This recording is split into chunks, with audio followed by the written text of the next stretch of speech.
The Iraq War cost the lives of 179 British servicemen and women and tens of thousands of Iraqis. It was the most controversial foreign policy decision by a British government in 50 years. And a decade on, everyone is still waiting for the report, including the Prime Minister. It is extremely frustrating that this report cannot come out more quickly, but the responsibility lies squarely with the inquiry team. It is an independent inquiry. It would not be right for the Prime Minister to try and interfere with that inquiry. In his letter to the Prime Minister, Sir John Chilcot says he has not yet received and evaluated all the responses from those who have been given an opportunity to respond. He says that is going to take some further months, and so he concludes there is no realistic prospect of publishing the final report before the election.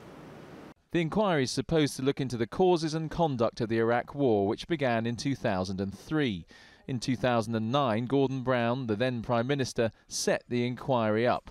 It heard from over 100 witnesses, including Tony Blair, and took its last evidence in 2011. Still no light shed on why and how that decision was taken.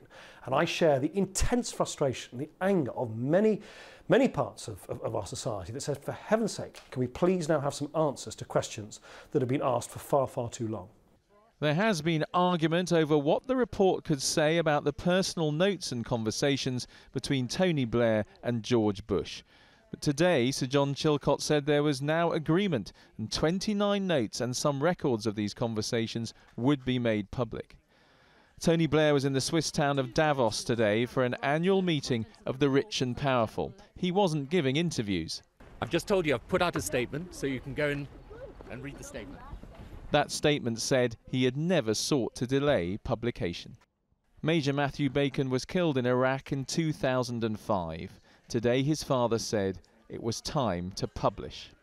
It's now nearly 10 years since Matthew was killed, and we feel it. We think of him every day. The pain is there, it's not going to go away, and all that the business with the inquiry does is just dig the wounds deeper.